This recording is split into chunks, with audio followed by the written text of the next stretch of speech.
కరీంనగర్ మాతా శిశు సంరక్షణ కేంద్రంలో రోగుల పట్ల అధికారులు సెక్యూరిటీ సిబ్బంది ఇష్టారాజ్యంగా వ్యవహరిస్తున్నారు.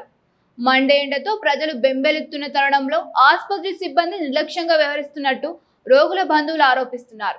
ఎండలు తీవ్రంగా ఉన్న మధ్యాహ్న సమయంలో వార్డులో ఫ్యాన్లు నిలిపివేస్తూ బాలింతలు పసికందులను ఉక్కపోత గురి చేస్తున్నారని తెలిపారు.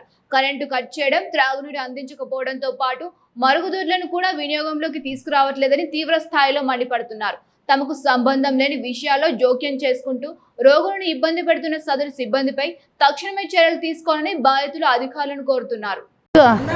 బాత్రూమ్లు మంచిగా లేవు.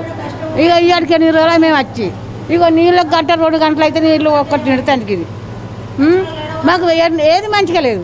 ఆడ ఒక్కటే బాత్రూమ్లు అన్నీ బంద్ అయినాయి. ఒక్కటే ఒక్కటి నిలబడి బాలంతలు వచ్చి నిలబడతాను ఆడ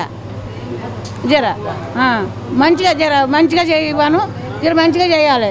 ఇదంతా చేసిన వాళ్ళు బాత్రూమ్లు సాన్నే ఉన్నాయి కానీ అవి అన్నీ ఖరాబ్ అయిపోయినాయి. కరీంనగర్ మాతా శిశు హాస్పిటల్లో ఎలాంటి కరెంట్ కానీ ఫ్యాన్ కానీ వాటర్ కానీ ఇలాంటి ప్రాబ్లం ఉంది. దయచేసి ఇది ఉమ్మడి కరీంనగర్ జిల్లాలో ఏకైక హాస్పిటల్ మాతా శిశు హాస్పిటల్. పెద్దపల్లి, లక్ష్మీపేట, కరీంనగర్ ఉమ్మడి జిల్లా. జమ్మికుంట నుంచి వస్తారు వాళ్ళు. ఇలాంటి వచ్చినప్పుడు మాలాంటి గరీబోలు వచ్చినప్పుడు మాకు ఇచ్చిన ఈ గవర్నమెంట్ హాస్పిటల్ ఎలాంటి వసంతి లేదు. దయచేసి వీటి మీద అవగాహన పెట్టాలి. రాజకీయం మొత్తం ఎక్కడెక్కడో పెట్టకుండా ఇక్కడ పెట్టాలి. మాలాంటి గరీబోలకు పెట్టాలి. ఎక్కడనో ఏమో జరిగితే దాని మీద అవగాహన కాదు. ఇక్కడ ఫ్యాన్ లేదు, ఒక టిఫిన్ లేదు, ఒక ఛాయ్ లేదు, ఏం లేదు. మొత్తానికి ఫ్యాన్ లేదు, టీవీ లేదు, ఇక్కడ కరెంటు లేదు, ఫ్యాన్ లేదు, కూలర్ లేదు. ఇంత ఎండ కొడుతుంది. ఈ ఎండకు మనమంటే ఓర్చుకుంటాం. చిన్న పిల్లలు, నిన్న మొన్న పుట్టిన బాబు కానీ పిల్లలు, ఆడపిల్లలు కానీ ఎవరైనా పుట్టినా కూడా ఫ్యాన్ లేదు, కూలర్ లేదు, ఏం లేదు. ఏమన్నా అంటే వచ్చి బంద్ చేస్తున్నారు. మేడం వస్తుంది, సూపర్వైజర్ బంద్ చేయమంటుండు అని రాత్రిపూట బంద్ చేసుడు, ఫీజులు బంద్ చేసుడు. దయచేసి వీటి మీద అవగాహన పెట్టాలని సూపరింటెండెంట్ గారికి మరియు కరీంనగర్ కలెక్టర్ గారికి కోరుతున్నాను. మాతా శిశు హాస్పిటల్కు ఏదో బాధలుండి గర్భస్త్రీలను పట్టుకొని వచ్చినాం. ఆడ పందామంటే సౌలతి లేదు. అక్కడ పైన వందామన్న ఇక్కడ పేషెంట్ల దగ్గర ఉండొద్దు, కిందికి పోరంటే కిందికి వచ్చి ఈడ కూడా ఫ్యాన్లు బంద్ చేస్తారు. నీళ్లు దూపకు ఆగలేక ఇడికి వస్తే నీళ్లు చక్కగా ఉంటలేవు.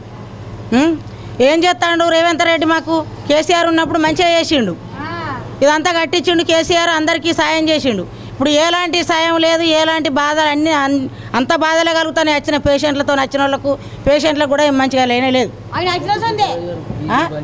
ఫీజులు సూపర్వైజర్ ఎవరో అందులో మెయిన్ కాడ బంద్ చేస్తాడు. మళ్ళీ నైటు చూడలేక ఆగలేక పిల్లలు పట్టుకొని వచ్చిన వాళ్ళు, ఇంటికాడ పట్టుకొని దిక్కులేక 2 పిల్లలు పట్టుకొని 3వ కాన్పుకి వచ్చిన వాళ్ళు కూడా తకిలిబ్బడి ఆడ మెయిన్ కాడ పోయి దొంగతనాన్ని వేసుకుంటున్నాం మేము.